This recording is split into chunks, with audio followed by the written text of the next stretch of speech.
Hello everyone, this is Sakshi Vishnoi and welcome to Magnet Brains, जहाँ पर आपको मिलेंगे 4 to 12th क्लास तक के सारे सब्जेक्ट्स के वीडियोस बिल्कुल free of cost. So students, आज हम करेंगे NCERT questions of your chapter theory of firm under perfect competition. इसका जितना भी थियोरेटिकल पार्ट था, प्रैक्टिकल पार्ट था, वो हमने कंप्लीट कर लिया है। अब हमारे पास सिर्फ इसके एनसीईआरटी क्वेश्चंस बचे हैं, हम वो भी कंप्लीट करते हैं एंड विद दिस अपना जो चैप्टर है वो कंप्लीट हो जाएगा। ओके, सो हम स्टार्ट करते हैं। हमारा first question, what are the characteristics of perfectly competitive market. हमसे पूछा गया परफेक्टली कॉम्पिटिटिव मार्केट के क्या कैरेक्टरिस्टिक्स हैं। नाउ स्टूडेंट्स, हम लोगों ने इस चैप्टर में ये टॉपिक कवर नहीं किया है, राइट? ये जो परफेक्टली कॉम्पिटिटिव मार्केट है, ये हमने इस पर्टिकुलर चैप्टर में नहीं पढ़ा है। ये इसलिए नहीं पढ़ा है स्टूडेंट्स बिकॉज हम इसे हमारे नेक्स्ट चैप्टर में पढ़ेंगे, जब हम फॉर्म्स ऑफ मार्केट पढ़ेंगे उसके अंदर। तो हम उसे बहुत डिटेल में पढ़ने वाले हैं कि क्या होता है, कैसे उसके थ्रू प्राइजेस डिटरमाइन होते हैं, और जो भी इसकी आगे की थ्योरीज होगी वो हम पढ़ेंगे। हमने इस चैप्टर में पढ़ा था कि प्राइजेस कांस्टेंट रहते हैं तब हमारा इक्विलिब्रियम कैसा होता है, राइट? तो वो जो प्राइजेस कांस्टेंट रहते हैं स्टूडेंट्स, वो किस केस के अंदर रहते हैं, वो कैसे मार्केट के अंदर रहते हैं? वो परफेक्ट कंपटीशन वाले मार्केट के अंदर हमारे जो प्राइजेस रहते हैं वो कांस्टेंट रहते हैं। तो हमने इसका सिर्फ वही एक कंसेप्ट पढ़ा था कि इक्विलिब्रियम पर अगर हमारा प्रोड्यूसर है, जब प्राइजेस कांस्टेंट है, तो वो उसकी क्या कंडीशंस होती है, राइट? तो अब हमसे ये क्वेश्चन पूछा गया है कि परफेक्टली कॉम्पिटिटिव मार्केट के क्या कैरेक्टरिस्टिक्स हैं। तो हम बता देते हैं क्या है, मैं आप लोगों को समझा देती हूँ क्या है, एक शॉर्ट में समझा देती हूँ। बाकी हम इस टॉपिक को बहुत डिटेल में पढ़ने वाले हमारे नेक्स्ट चैप्टर में। Okay, so perfect competition refers to a market where there are very large number of buyers and sellers dealing in homogeneous product at a price fixed by the market। कैसा market होता है students perfect competition वाला? एक ऐसा market जहाँ पे very large number of buyers and sellers होते हैं, मतलब कि अपने पास में बहुत सारे बायर्स हैं एंड बहुत सारे सेलर्स हैं। एंड एक और उसमें क्या ध्यान रखना है हमें, dealing in homogeneous product. Homogeneous product में डील करते हैं। होमोजीनियस का मतलब क्या होता है स्टूडेंट्स? होमोजीनियस का मतलब होता है एकदम सेम, हर एक चीज सेम है उस एक पर्टिकुलर गुड की, तो उसे हम क्या कहेंगे? उसे हम कहेंगे homogeneous product. Okay, at a price fixed by the market. कैसे प्राइस पर? ऐसा प्राइस जो कि मार्केट ने फिक्स किया है, मतलब कि यहाँ पे प्राइजेस कैसे होंगे स्टूडेंट्स? यहाँ पे प्राइजेस कांस्टेंट होंगे। कोई भी बायर या सेलर हमारे जो प्राइजेस है उन्हें चेंज नहीं कर सकता है। ओके, सो परफेक्ट कंपटीशन में हमें एट प्रेजेंट इतना ध्यान रखना है कि ऐसा मार्केट जहाँ पे बहुत large number of buyers and sellers हैं, वो होमोजीनियस प्रोडक्ट में डील करते हैं एंड जो प्राइजेस होते हैं वो कहाँ फिक्स करते हैं? वो मार्केट के थ्रू फिक्स्ड होते हैं। ओके, एक अगर एग्जाम्पल लें हम इसका परफेक्ट कंपटीशन का, तो सबसे क्लोजेस्ट एग्जाम्पल जो हम ले सकते हैं वो है हमारे एग्रीकल्चर गुड्स के। ओके, इसके अलावा हम नहीं देख सकते कि कहीं पे भी परफेक्ट कंपटीशन होगा, because perfect competition practically reality में नहीं एग्जिस्ट करता है। ओके, सो एग्रीकल्चरल गुड्स का कैसे होगा students? Agriculture goods, okay, wheat हमने लिए, वीट के बहुत लार्ज नंबर ऑफ बायर्स होंगे एंड सेलर्स होंगे, राइट? बहुत सारे फार्मर्स जो हैं वो क्या हो गए? वो सेलर्स हैं, वो लोग सेल कर रहे हैं अपना वीट, राइट? तो बहुत लार्ज नंबर ऑफ सेलर्स हो गए। अब वीट को खरीदने वाले भी तो बहुत हैं स्टूडेंट्स, वीट तो सबको लगेगा। वीट से क्या बनता है? हमारा फ्लोर, आटा। तो वो आटा तो खाना, रोटी बनाना है तो आटा तो चाहिए होगा, तो उसके बायर्स बहुत सारे हैं, राइट?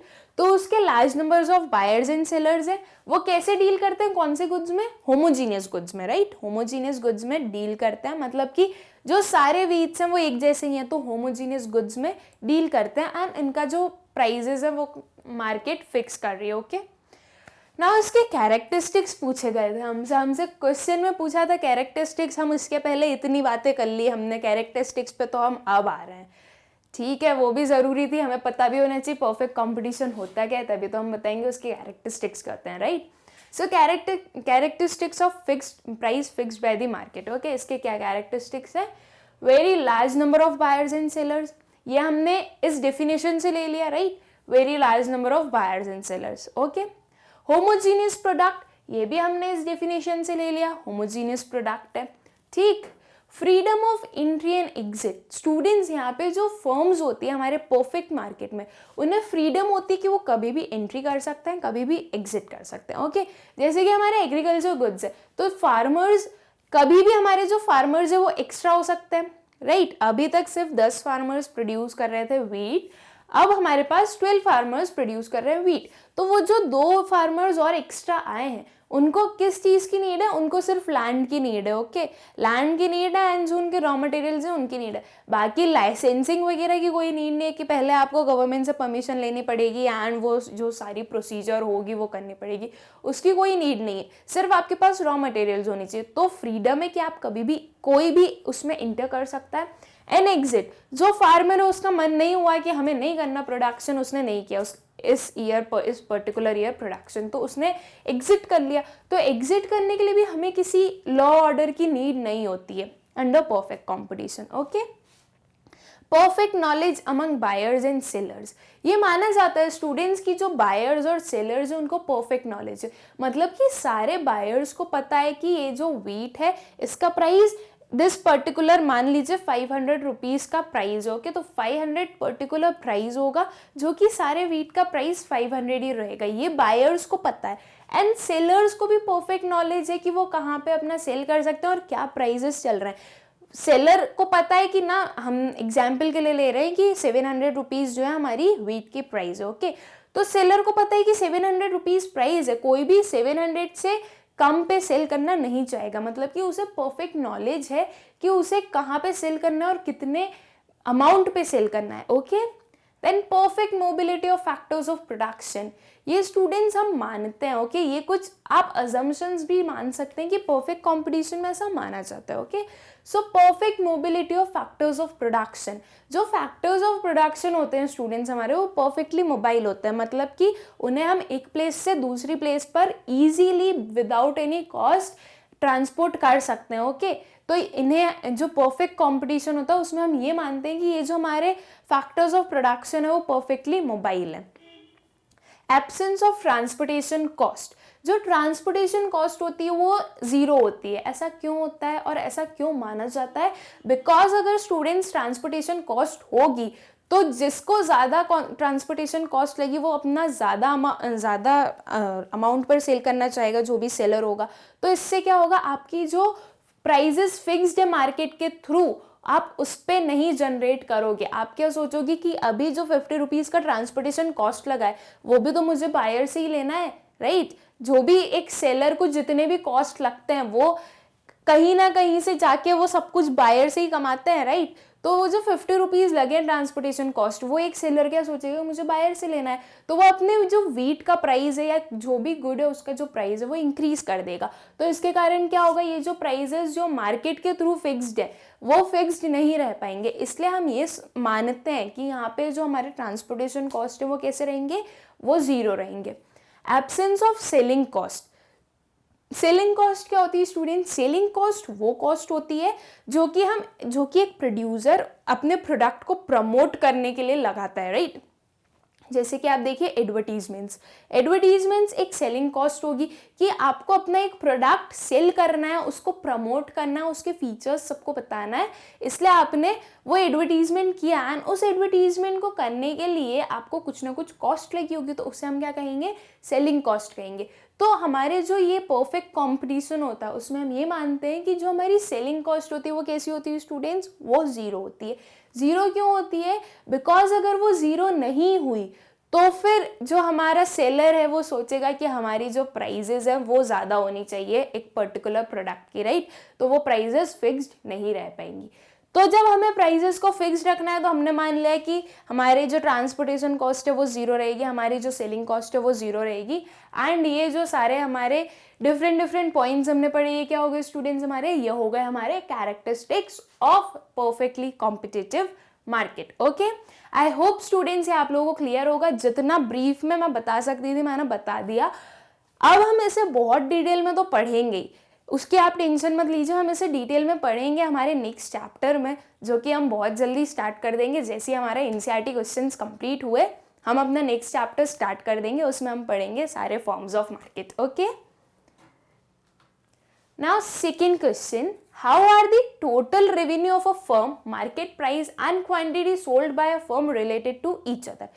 तीन चीजें दी हैं स्टूडेंट्स हमारे पास, क्या क्या है वो, total revenue of the firm, market price and quantity sold. Okay, total revenue, market price and quantity sold. अब ये तीनों कैसे इंटर रिलेटेड है, पहले तो आप खुद सोचिए, total revenue, market, quantity sold and market price, ये तीनों कहाँ से रिलेशन हो सकता है इनका, कहाँ से हो सकता है, कुछ समझ में आया? इसे नहीं देखना है, देख लिया अभी तक?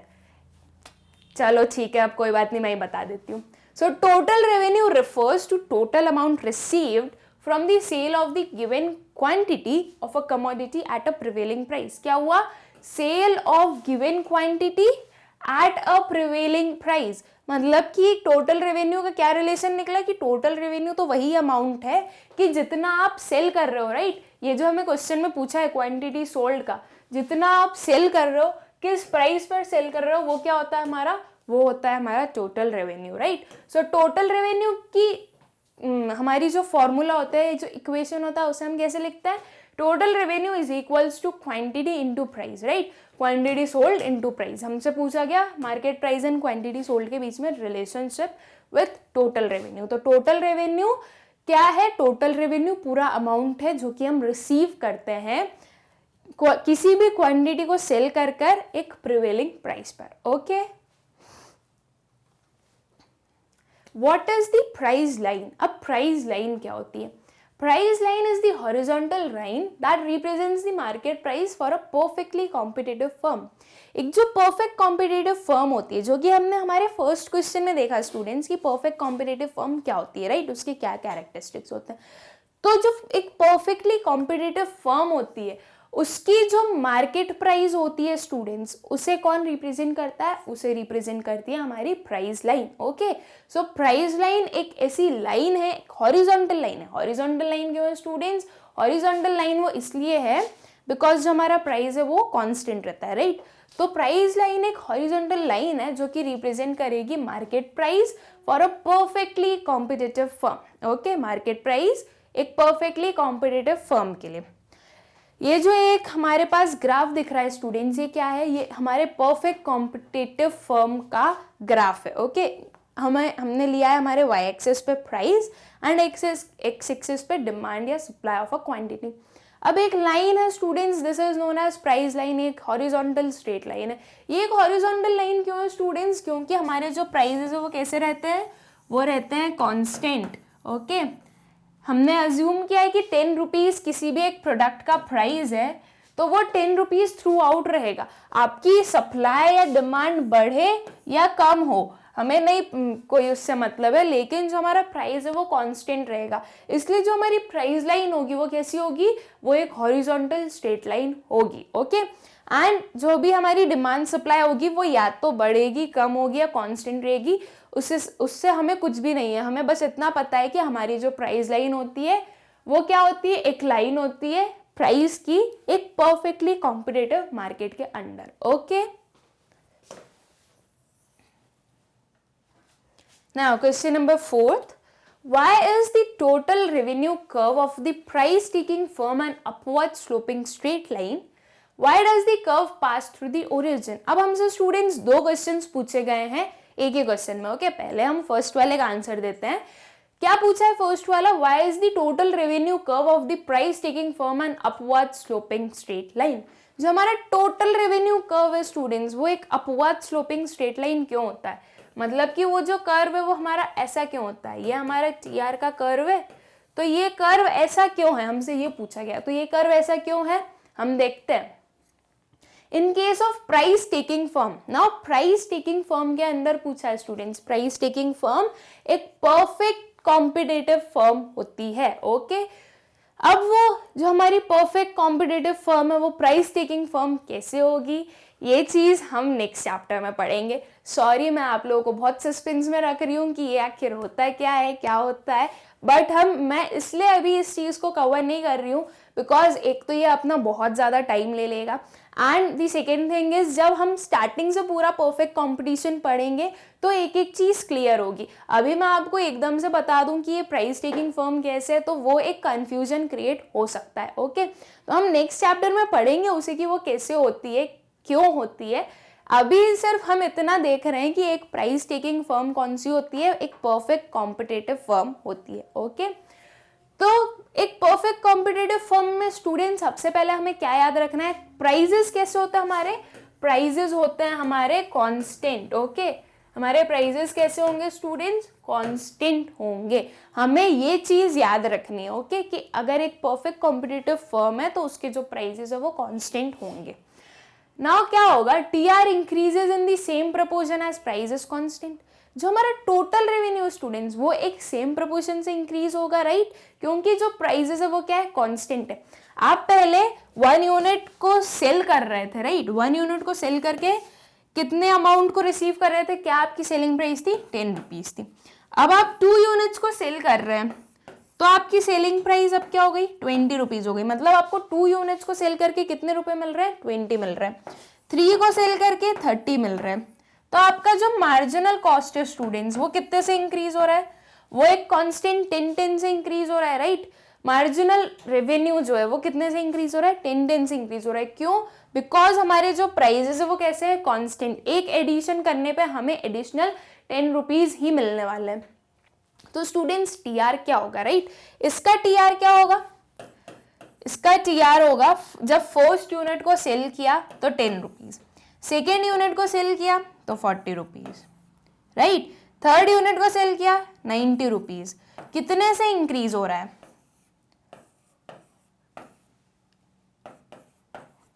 राइट, ये जो हमारा टोटल रेवेन्यू है हमें कांस्टेंट वे में इंक्रीज होते हुए देखेंगे। क्यों, बिकॉज हमारा जो मार्जिनल रेवेन्यू वो कैसे इंक्रीज हो रहा है, हमारा मार्जिनल रेवेन्यू कांस्टेंट इंक्रीज हो रहा है।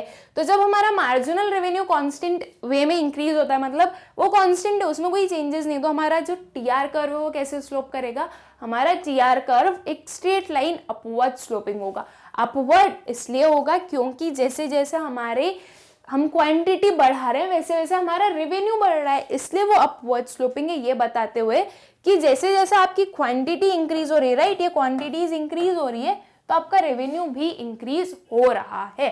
Okay, now why does the curve pass through the origin. जो हमारा कर्व है वो ओरिजिन से क्यों पास होता है स्टूडेंट्स, उसका रीजन क्या है, it passes from the origin because TR is 0 at 0 level of output. जो हमारा टोटल रेवेन्यू होगा स्टूडेंट्स वो 0 लेवल ऑफ आउटपुट पर कैसा होगा, वो 0 होगा, राइट। अगर आप 0 यूनिट सेल कर रहे हैं, राइट, आप 0 यूनिट सेल कर रहे हैं 10 रुपीज पर, तो आपको टोटल रेवेन्यू कितना जनरेट होगा, 10 इंटू 0, राइट। 10 हुई आपकी प्राइस, 0 हुई आपकी quantity supplied, is equals to 0। मतलब कि 0 लेवल ऑफ आउटपुट पर आपका जो टोटल रेवेन्यू वो कैसा होता है स्टूडेंट्स, वो 0 होता है, राइट, वो 0 होता है। इसलिए जो हमारा टीआर कर्व है वो ओरिजिन से स्टार्ट होता है, ये बताते हुए कि जब आप 0 क्वांटिटी सेल कर रहे हैं तो हमारा रेवेन्यू कितना होगा, हमारा रेवेन्यू भी 0 होगा। ओके, नाउ अब हमारा नेक्स्ट क्वेश्चन है, what is the relationship between market price and average revenue of a firm, of a price taking firm। Okay, एक प्राइस टेकिंग फर्म के लिए students market price and average revenue का क्या relationship होता है।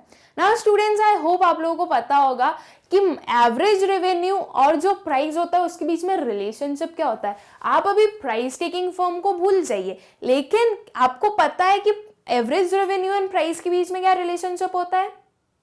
Yes, हमने ये पढ़ा था जब हमने AR एंड प्राइस पढ़ा था, तब हमने देखा था कि एवरेज रेवेन्यू एंड प्राइस के बीच का क्या रिलेशनशिप होता है। हमें क्या पता चला था स्टूडेंट्स उससे कि जो हमारा एवरेज रेवेन्यू होता है वो किसके बराबर होता है, वो हमारे प्राइस के बराबर होता है। ऐसा क्यों होता है स्टूडेंट्स, बिकॉज एवरेज रेवेन्यू हमें क्या बताता है, एवरेज रेवेन्यू हमें बताता है per unit of revenue, right. ये हमें क्या बताएगा, पर यूनिट ऑफ रेवेन्यू, कि एक और यूनिट को सेल करने पर आपको कितना अमाउंट जनरेट हो रहा है, मतलब हर एक यूनिट पर आपको कितना मनी जनरेट हो रहा है। एंड प्राइस भी हमें क्या बताता है स्टूडेंट्स, प्राइस भी हमें पर यूनिट ही बताता है, राइट, प्राइस भी हमें पर यूनिट ही बताता है। तो ये दोनों एक दूसरे के बराबर क्यों है, ये दोनों हमें क्या बता रहे हैं, ये दोनों हमें बता रहे हैं पर यूनिट वैल्यूज, ठीक। अगर इसको और ज्यादा हम सिंपल करके पढ़ें कि ये कैसे हो रहा है, तो हम क्या देखेंगे, हम देखेंगे कि जो हमारा AR है स्टूडेंट्स, AR क्या होता है, एवरेज रेवेन्यू को अगर हम टोटल रेवेन्यू के टर्म्स में लिखें तो एवरेज रेवेन्यू क्या होगा हमारा, total revenue divided by quantity sold, right. तो total revenue divided by quantity होगा। एंड हमारा जो प्राइस है, राइट, हमारा जो टोटल रेवेन्यू वो कितना होता है, हमारा जो टोटल रेवेन्यू वो क्या होता है students, quantity multiplied by price, right. ना अगर इस टोटल रेवेन्यू की ये जो वैल्यू है मैं इधर शिफ्ट कर दूं इस TR के प्लेस पे, तो क्या हो जाएगा, AR is equals to quantity into price divided by क्या होगा, डिवाइडेड बाय क्वांटिटी, राइट। इसको हम सिंप्लीफाई करें, क्वांटिटी क्वांटिटी कट हो गए, क्या बचा, AR is equals to price. तो हमें क्या पता है कि हमारा जो AR होता है वो किसके बराबर होता है, हमारे प्राइस के बराबर होता है, ओके। तो अब हमसे क्या पूछा गया है कि क्या रिलेशनशिप है between market price and average revenue of a price taking firm. तो क्या रिलेशनशिप होगा students, for a price taking firm market revenue is equal to average revenue, right, market price is equal to average revenue, ये जो हमने relationship अभी निकाल के बताया, ओके। नाउ स्टूडेंट्स, अगर ये एक पर्टिकुलर क्वेश्चन आपसे एग्जाम में पूछा जाए, आपसे पूछा जाए ये 5 मार्क्स के क्वेश्चन में, ओके, अगर मान लीजिए 5 मार्क्स के क्वेश्चन में आपसे पूछा गया है, तो आप सिर्फ ये एक लाइन लिख कर नहीं आएंगे, आप क्या करेंगे, आप ये जो सारी प्रोसीजर है ना इसे सॉल्व करके आएंगे एंड उसके बाद में ये ग्राफ बना देंगे, ओके। तो आपको पूरे आपके जो 5 मार्क्स है वो पूरे मिल जाएंगे। बट इन केस हो सकता है कि वो आपसे नॉर्मली सिर्फ 2 या 1 मार्क्स में पूछ लिया अगर क्वेश्चन, आप ये लिखिएगा, ठीक है, उससे पहले लिखिएगा टेक्सचुअल फॉर्म में, फिर ये इक्वेशन लिख दीजिएगा सिर्फ इतनी, AR is equals to price, और ये ग्राफ ड्रॉ करके आ जाइएगा, ओके। आपका जो आंसर वो कंप्लीट हो जाएगा, ठीक। तो स्टूडेंट्स, हमें जब कोई भी आंसर देना होता है तो हम क्या देखेंगे, हम देखेंगे कि वो कितने मार्क्स का है एंड उसके अकॉर्डिंग हम क्या करेंगे, हम हमारे आंसर्स लिखेंगे, फाइन। तो हमें देखना होता है कि आपका एक पर्टिकुलर क्वेश्चन कितने मार्क्स का है, okay. Now, what is the relationship between market price and marginal revenue of a price taking firm? क्या रिलेशनशिप है किसके बीच में, मार्केट प्राइस और मार्जिनल रेवेन्यू के बीच में, कब, अंडर प्राइस टेकिंग फर्म। तो स्टूडेंट्स, प्राइस टेकिंग फर्म क्या होती है, प्राइस टेकिंग फर्म में हमें क्या याद रखना है कि जो हमारे प्राइजेस है वो कैसे होंगे, हमारे जो प्राइजेस है वो होंगे कांस्टेंट, राइट, हमारे प्राइजेस कांस्टेंट होंगे, okay. Now students, I hope आप लोगों को याद होगा जब हमने AR एंड MR का रिलेशनशिप पढ़ा था, ओके। जब AR एंड MR का रिलेशनशिप पढ़ा था किसके टर्म्स में, जब हमारे प्राइजेस क्या होते हैं, कांस्टेंट होते हैं, तब हमारा AR और MR में क्या रिलेशनशिप होता है, क्या आपको कुछ ऐसा याद है, क्या ऐसा पढ़ा था क्या हमने, AR is equals to MR, ये चीज पढ़ी थी क्या हमने, यस हमने पढ़ी थी। आधे लोगों को याद नहीं है बिकॉज उन लोगों ने अच्छे से पढ़ाई नहीं की है। अभी आप जाएंगे और पहले पढ़ेंगे पूरा चैप्टर एंड उसके बाद में क्या सॉल्व करेंगे, उसके बाद में सॉल्व करेंगे NCERT क्वेश्चंस, ओके। तो हमें क्या पता है कि जो AR है वो किसके बराबर होता है, वो हमारे MR के बराबर होता है, ओके। क्यों होता है, इसका रीजन देखते हैं अब हम, क्यों होता है, ओके। हम इसे सॉल्व करके देखते हैं। हम मान रहे हैं स्टूडेंट्स, हम मान रहे हैं कि हमारा जो प्राइजेस हैं वो कितने हैं, वो है 10 रुपीज के, ओके। जो प्राइजेस हैं वो कितने हैं, 10 रुपीज हमारा प्राइजेस है। प्राइस 10 रुपीज है मतलब हमारा AR भी 10 रुपीज है, ओके। हम इसे क्या लिख सकते हैं, प्राइस की जगह पे हमने लिख दिया इसे AR, ओके। ये हो गया हमारा AR।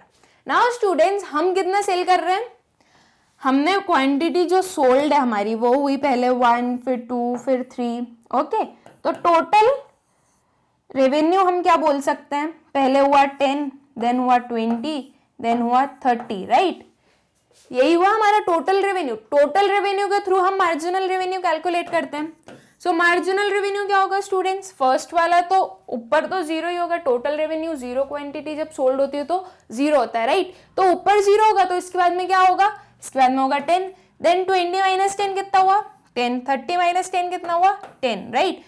तो अब क्या दिख रहा है स्टूडेंट्स, हमें क्या पता चल रहा है कि जब हमारे प्राइजेस कांस्टेंट थे, मतलब कि जब हमारा जो AR है वो कांस्टेंट था 10 10 10, तो MR कैसा है, MR भी 10 10 10 है, किसके बराबर है, वो हमारे AR के बराबर है राइट, AR 10 10 10 है एंड MR क्या है 10 10 10। And price taking firm, price taking firm का मतलब क्या होता है स्टूडेंट्स, प्राइस टेकिंग फर्म का मतलब हमें पता है कि एक परफेक्ट कंपटीशन होता है राइट, परफेक्ट कंपटीशन में हमारी जो फर्म होती है वो प्राइस टेकिंग फर्म होती है एंड इसके प्राइजेस कैसे होंगे, कांस्टेंट। ये हमने देखा हमारे कांस्टेंट प्राइजेस में AR और MR के बीच में क्या रिलेशनशिप है। अब हमसे क्वेश्चन में क्या पूछा गया है, हमसे क्वेश्चन में पूछा गया है कि what is the relationship between market price and marginal revenue of the firm. हमसे क्वेश्चन में पूछा है मार्केट प्राइस और मार्जिनल रेवेन्यू का क्या रिलेशनशिप है, हमने ये किसका रिलेशनशिप बताया, AR एंड MR का रिलेशनशिप बताया राइट, AR एंड MR का रिलेशनशिप बताया। तो मतलब AR का मतलब क्या होता है स्टूडेंट्स, AR किसके बराबर होता है, AR इज इक्वल टू आर प्राइस। तो ये किसका रिलेशनशिप हो गया, ये पर्टिकुलर रिलेशनशिप, ये पर्टिकुलर रिलेशनशिप हो गया हमारा market price and marginal revenue. हम क्या बोल सकते हैं कि जब एक प्राइस टेकिंग फर्म के अंडर अगर हम देखें हमारे मार्केट प्राइस और मार्जिनल रेवेन्यू का सिमिलैरिटीज, उनके बीच में रिलेशनशिप, तो वो क्या होगी कि वो दोनों इक्वल होते हैं। ओके, वो कैसे इक्वल होते हैं वो हमने समझ लिया, ठीक। अब इसे लिखना कैसे हम वो भी देख लेते हैं। Market price is equal to marginal revenue, it happens because the price taking firm can sell more quantity of output at the same price। क्यों होता है स्टूडेंट्स ये, बिकॉज जो हमारी एक प्राइस टेकिंग फर्म है वो सेम आउटपुट सेल कर सकती है सेम प्राइस पर राइट, वो ज्यादा आउटपुट सेल कर सकती है सेम प्राइस पर ही, ठीक। It means revenue from every additional unit right, MR is equal to price or average revenue as price is equal to AR। क्या बोल सकते हैं तो अब हम कि जो रेवेन्यू हमारा एडिशनल यूनिट से, दैट इज एडिशनल यूनिट से रेवेन्यू का क्या मतलब होता है, MR होता है, वो किसके इक्वल है स्टूडेंट्स, प्राइस या फिर एवरेज रेवेन्यू के। क्यों एवरेज रेवेन्यू या प्राइस, एवरेज रेवेन्यू तो हमें पता है, प्राइस के इक्वल हम कैसे बोल रहे हैं, बिकॉज प्राइस हमेशा हमारे एवरेज रेवेन्यू के इक्वल होता है। ओके, आई होप ये आपको क्लियर होगा स्टूडेंट्स। अब जब हम इसे प्लॉट करेंगे ग्राफ पे तो वो कैसा होगा, यूनिट सोल्ड लिए हमने एक्स एक्सिस पे, वाई एक्सिस पे लिए हमने AR एंड MR। ओके, एक 5 रुपीज एक प्राइस गिवन थी हमारे पास, तो 5 रुपीज क्या हो गई हमारी, price is equals to AR is equals to MR। ये जो 5 है वो क्या बता रहा है हमें, वो बता रहा है हमारा price AR and MR। Okay, so students I hope ये आपको क्लियर होगा। एंड ये जो अभी तक हमने जो क्वेश्चंस देखे ये हम मान रहे हैं कि हमारा एक पार्ट 1 कंप्लीट हुआ है। अब हम हमारे नेक्स्ट क्वेश्चंस देखेंगे हमारे पार्ट 2 में, NCERT क्वेश्चंस के ही पार्ट 2 में। एंड इस वीडियो के नोट्स के लिंक आप लोगों को मिलेंगे डिस्क्रिप्शन में, आप लोग जाकर चेक कर सकते हैं। Thank you.